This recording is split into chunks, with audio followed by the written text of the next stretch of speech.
to find their spot.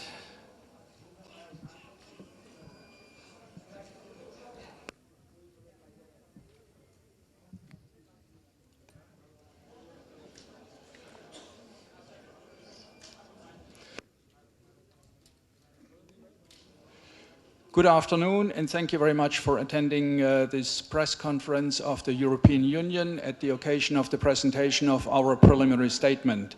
Allow me to introduce our head table. We have here in the middle our chief observer, EAPS. Next to me is Mr. Tomasz Stetkowski, and on the far end we have our deputy chief observer in Talasy.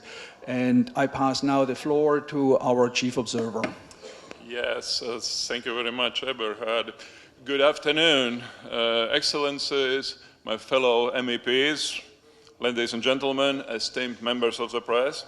I would like to begin by expressing my sincere gratitude to Bangladesh Election Commission and the Ministry of Foreign Affairs for inviting the European Union to observe this historic election. By accepting this invitation, the European Union has underscored its unwavering commitment to Bangladeshi democracy. We Europeans see Bangladesh as an important and reliable partner that shares the same values of equality and justice. I also wish to extend my thanks to the state institutions, the judiciary, civil society, security services, the media, political parties, and the people of Bangladesh for their openness and cooperation throughout our presence here in the country. It has been an honor for the European Union Election Observation Mission to be part of this pivotal moment of Bangladesh's history. Before I start with our assessment, I would like to stress some key points. First of all, these were the first credible elections since 2008, a testament to citizens' commitment to restoring democratic governance and the rule of law. This is renewed momentum, and it paves the way for the next phase of reform. Secondly, these elections were genuinely competitive and pluralistic, and the young people who led the 2024 uprising had their first opportunity to reshape the country's democratic trajectory.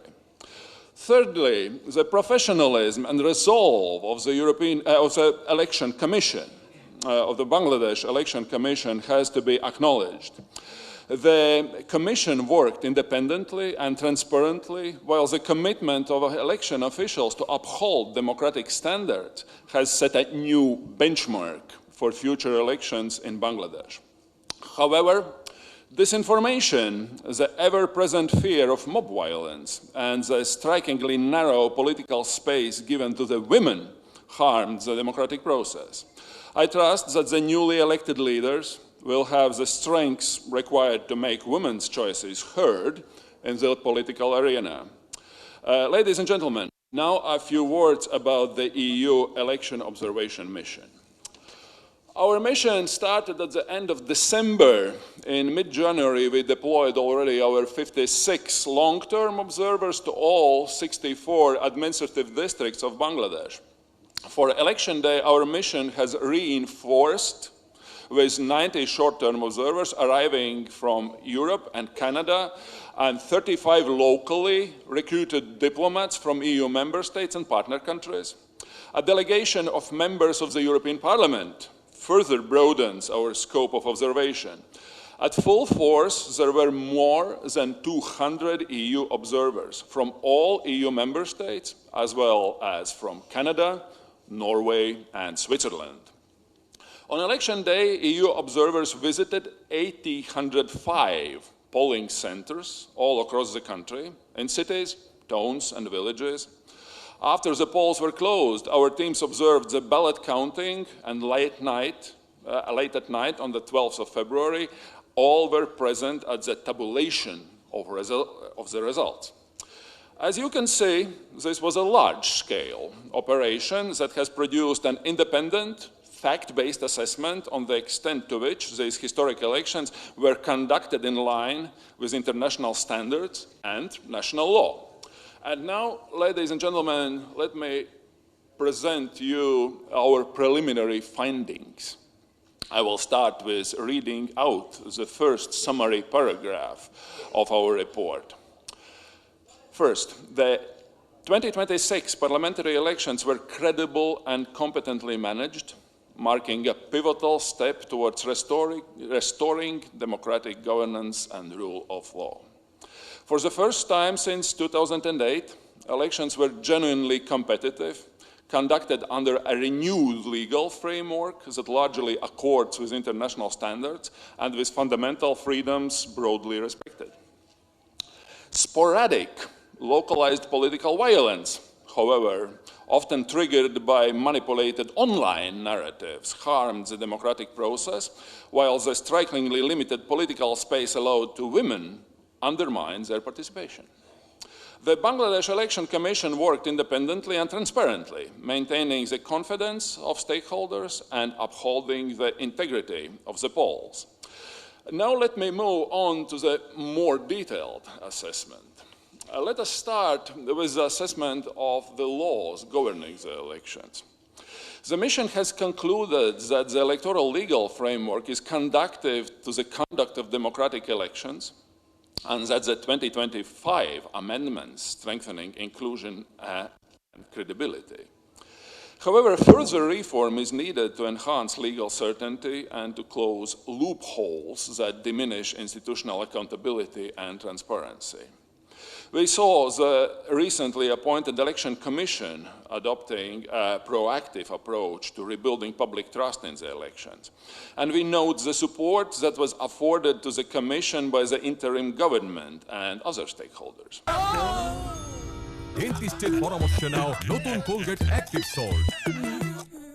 The Commission worked transparently, responded promptly to media queries, shared information of public interest and maintained dialogue with political parties. However, there were also some setbacks. For example, the stringent campaign rules were not consistently enforced, which at times was feeding perceptions of bias and contributed to grievances voiced by many political parties, including also two major coalitions. The Commission delivered election day preparation professionally and on time, lending credibility to the polls. 770,000 voters living abroad were enfranchised through a postal ballot. The training of more than 850,000 polling staff was well delivered, and the distribution of materials went smoothly. On election day, we saw dedicated poll workers who managed their voting efficiently.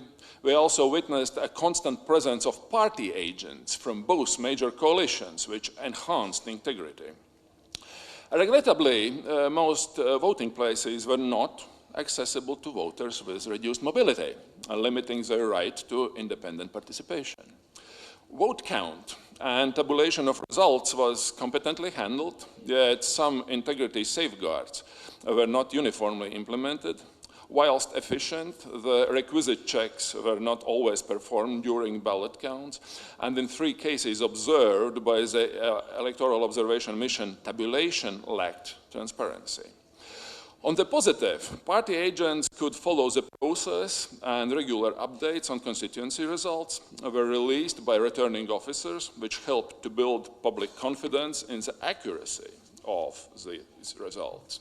It is important to stress that the foundation for these genuinely competitive elections were laid already during the candidate registration process.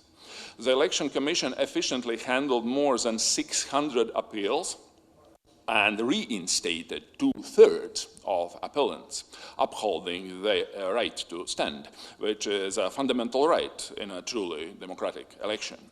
More than 2,000 candidates were on the ballot, which meant voters were offered a broad range of political alternatives. Our observers were present in more than 200 campaign events. We talked with lead candidates and parties in the capital and in the districts, followed up on reports about irregularities, and analyzed their digital campaigns. Based on this wealth of knowledge, we can conclude that the campaign was dynamic and candidates enjoyed freedom of assembly and of expression. We also note that by the end of the campaign, the rhetoric heightened and focus shifted from policies to personal insults and mutual allegation of misconduct made during the rallies and amplified on social media. Intra-party conflicts and local patronage networks also affected the playing field in some constituencies. And here I would like to draw your attention to a notable setback of this historic election. Women stood at the forefront of the July mass uprising. They were fearless, calling for good governance and eradication of corruption. No, just 21 months later, women candidates were almost invisible in these elections. This is regrettable.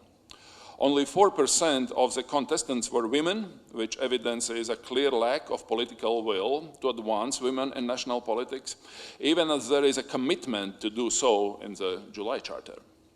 Other deterrents to women participation included patriarchy, discrimination, digital harassment, and character assassination.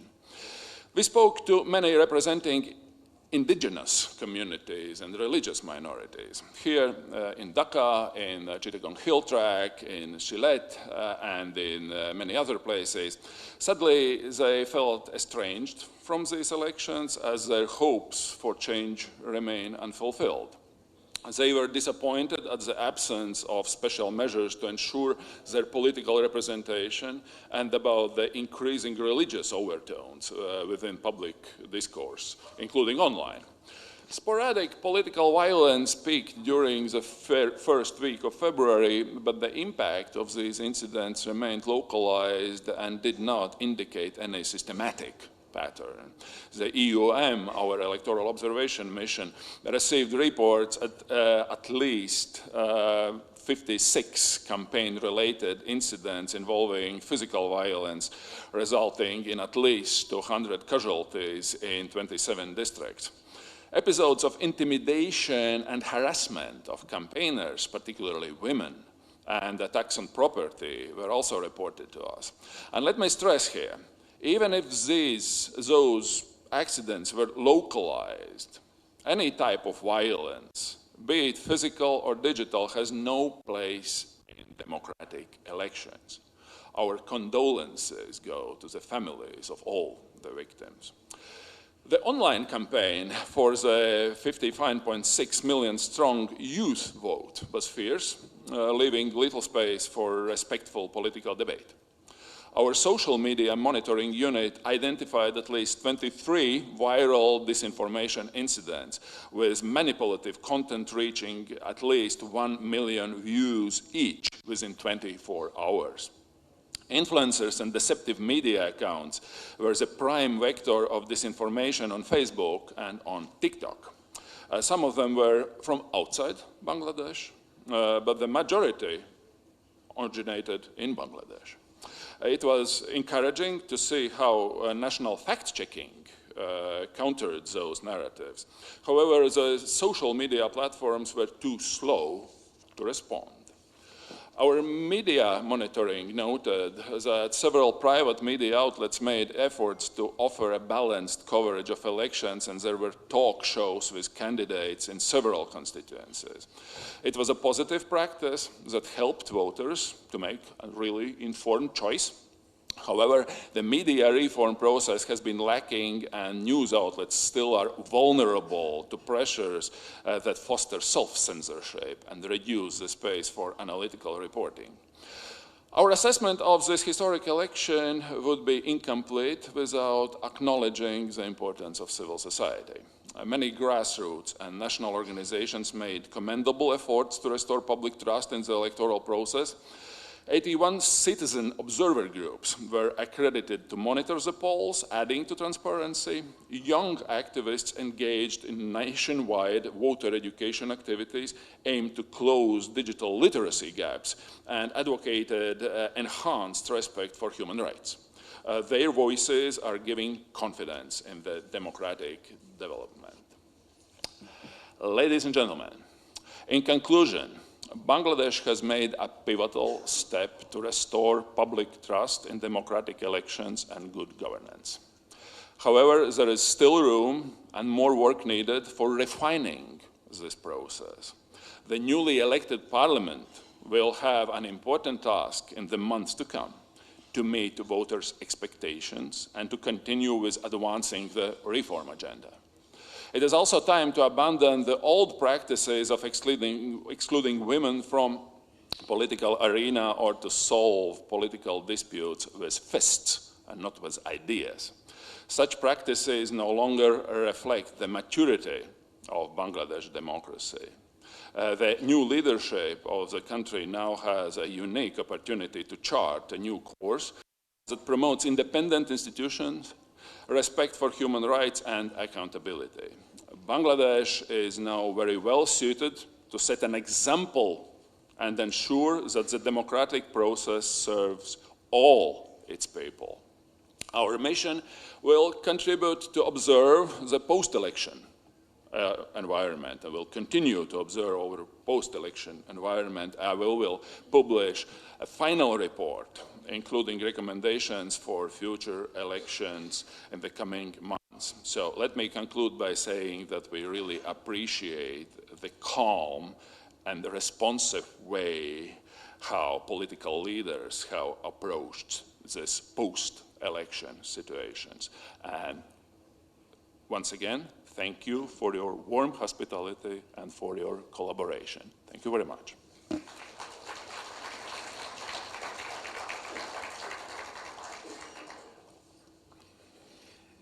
Dear ladies and gentlemen, dear all friends of democracy, it's my pleasure to address you today on behalf of our 7 members parliamentary delegation.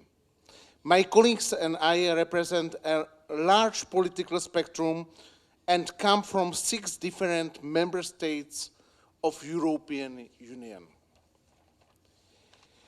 We wish to express our gratitude to the Bangladeshi authorities for having invited us to observe this election. Equally, we warmly thank the people of this country for having made us feel so welcome during our time here. First, I want to express our full endorsement to the finding present today by my colleague, the Chief Observer Ivars Iaps. I sincerely thank him for his excellent work and outstanding cooperation with him and his great team. During the past few days, we met with state authorities, including Chief Advisor Professor Yunus, the Election Commission, political party representatives, civil society organization, and also the media representatives. The Chief Observer has already given a detailed overview of the mission's preliminary finding and therefore want to focus on these issues that we as elected politicians consider crucial. Please allow me first to make a general assessment before focusing on the specific elements of this election process. Specifics are important, but equally important is the big picture.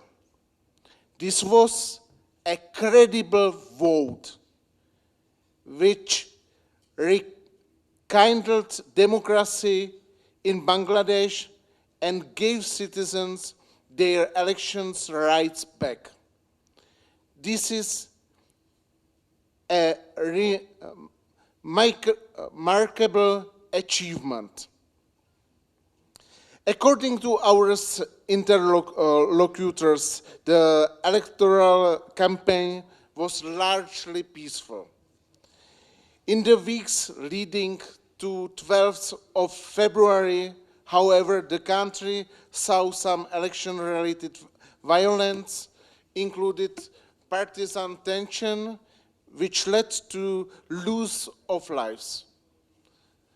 as European Parliament election observation delegation around the world have repeatedly said, even one loss of life is one too many.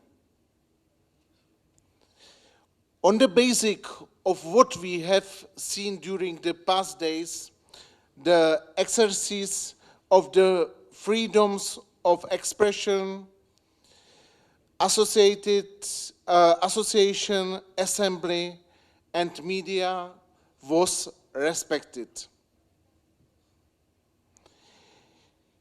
In the course of our meetings, we heard that the Election Commission managed the election preparation efficiently and professionally, and in accordance with the legal framework, which was reformed following the July 2024 uprising.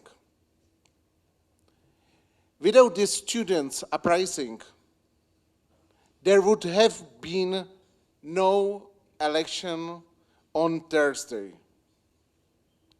Bangladesh and we all are in debt to the brave young men and women also who took the streets with so many even paying to ultimate price.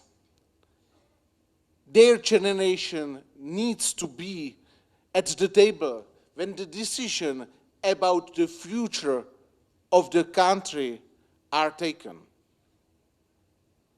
According to our observation, the Electoral Commission acted in a non-partisan, independent manner. Moreover, it stood ready to resolve any matters which were brought to its attention. The country is also right to be proud for having extended postal voting system to its citizens abroad. According to our interlocutors, the voters and candidate registration process were largely inclusive. Regrettably, female parliamentary candidates constitute just under 4% of all registered candidates. Despite women being 51% of the country's population, women were largely missing in the campaign process for many reasons, including threats and harassment.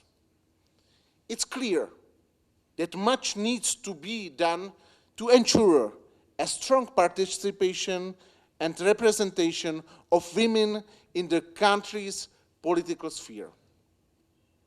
According to representatives of several civil society organizations with whom we spoke, these elections were subject to campaign finance rules, which were weakly enforced.